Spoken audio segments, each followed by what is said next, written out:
बात करने का सही तरीका। Best right way to talk in Hindi.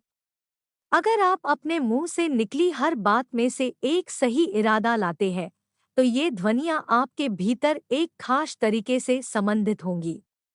आपकी बोलने में आवाजों की रेंज जितनी कम होगी आपकी वाक्य शुद्धि उतनी ही कम होगी।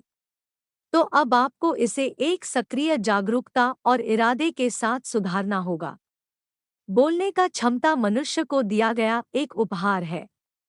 इस इंसान जितनी जटिल आवाजें निकल सकता है वैसा कोई दूसरा जीव नहीं कर सकता। लेकिन हाँ, एक हाथी की चिंगाड़ हमारी आवाज से कहीं तेज हो सकती है। अगर हाथी आपके पास आकर जोर से चिंगाड़ दे तो बस उस आवाज से ही आपके हाथ पैर ढीले पड़ जाएंगे। शेर दहाड़ सकता है, पक्षी भी बहुत सी आवाजें निकल सकते हैं, पर कोई भी जीव उस जटिलता के साथ नहीं बोल सकता जैसे हम बोल सकते हैं। भाषाओं को सोच समझकर इस तरह से रचा गया था ताकि इसका उच्चारण ही शरीर को शुद्ध कर दे। संस्कृत भाषा ऐसे ही तैयार की गई थी। हम में से अधिकतर लोग शायद अंग्रेजी में बात करते हैं। सारी भाषाओं में से जरूरी नहीं कि सारी भाषा भारतीय भाषाओं या देशी बोलियों की तुलना में स्पेनिश या लैटिन या चीनी भाषा के तुलना में अंग्रेजी भाषा में ध्वनियों का विस्तार काफी कम है, बहुत ही कम। यह फर्क है कि अगर आप जन्म से केवल अंग्रेजी ही बोल रहे हैं तो आपको कोई दूसरा मंत्र या कोई दूसरी भाषा बोलना इतना मुश्किल लगता है क्योंकि आप वाणी के एक सीमित रेंज को इस्तेमाल कर रहे हैं। तो आपके बोलने में आवाज़ों की रेंज जितनी कम होगी आपकी वाक्य शुद्धि उतनी ही कम होगी। तो अब आपको इसे एक सक्रिय जागरूकता और इरादे के साथ सुधारना होगा। एक चीज है ध्वनि और दूसरी चीज है ध्वनि के पीछे का इरादा। आप बहुत प्यार के साथ ये कह सकते हैं या किसी दूसरी भावना से भी ये कह सकते हैं, अब ये दोनों शरीर पर एक साथ असर पैदा नहीं करेगा। कार्मिक प्रक्रिया का अहम हिस्सा इरादे में होता है, ना कि किए गए कार्य में। इसी तरह कर्म का मुख्य हिस्सा इरादे में है, ना कि ध्वनि में। लेकिन अगर ध्वनियों की संरचना वैज्ञानिक तरह से हुई है जैसे कि मंत्रों में या संस्कृत भाषा में, तो अगर आप इन्हें बिना किसी जागरूकता के भी बोलते हैं तो भी आपको लाभ मिलेगा, क्योंकि ध्वनियों की संरचना की प्रकृति ही ऐसी है। लेकिन अब हम ऐसी भाषाएं बोल रहे हैं जो उस तरह से नहीं बनी है, तो बेहतर होगा कि इसके इरादे पर ध्यान दिया जाए। मेरे ख्याल से इसके पहले मैं आपको कई बार आपको एक महिला के बारे में बताया है जो दूसरे विश्व युद्ध में बंदिश से बाहर निकली और तब उसने इस संकल्प लिया कि अगर मैं अब किसी से कुछ कहूंगी और ये मेरे अंतिम शब्द हो, ऐसा हो सकते हैं। अगर इस व्यक्ति को कहे ये मेरे अंतिम शब्द होने वाले हैं तो मैं कैसे बात करूंगा। मैं हर किसी से सिर्फ उसी तरह से बात करूंगा। यह आपके वाक्य शुद्धि करने का सबसे आसान तरीका है।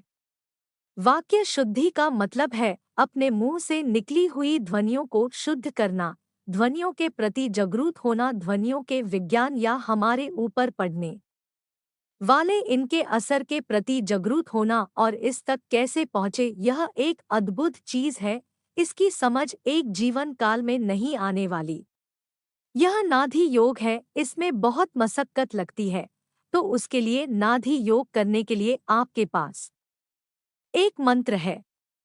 अगर आप इसे हर जगह जाती रखते हैं, मैं कभी इसके बारे में सोचता भी नहीं, लेकिन अगर मैं बैठा हूँ, खड़ा हूँ या कुछ भी, मेरे अंदर संभूषिव बस होता रहता है। ऐसा नहीं है कि मैं बोलना चाहता हूँ, बस मेरे सांसें खुद के खुद ये आकर ले लेती है। इस तरह से आप भी इसे अपने जीवन में ला सकते हैं। बहुत से लोग ने अपनी बातचीत में गंदे शब्दों का इस्तेमाल करना सीख लिया है, या इन दिनों खास कर मैं देख रहा हूँ कि अमेरिका में युवा वर्ग एक शब्द से पूरा वाक्य बनाने लगे हैं। मैं भारत में देखता हूँ कि कई लोगों ने ये चीज़ें सीख ली है और जब वे इन शब्दों को बोलते हैं लोग शिट शिट कहते रहते हैं। मैं उन्हें याद दिलाता रहता हूँ, मेहरबानी करके यहाँ मत कीजिएगा। तो सिस्टम में सही तरह का स्पंदन लाने का यह एक तरीका है। यह महत्वपूर्ण इसलिए है क्योंकि आप अपने भीतर यूं ही मौन हो जाते हैं, तो इससे बेहतर और कोई दूसरा तरीका नहीं है। यही परम तरीका है। अगर आप अपने भीतर यूं ही अचल हो सकते हैं, तो ये सबसे अच्छा तरीका है।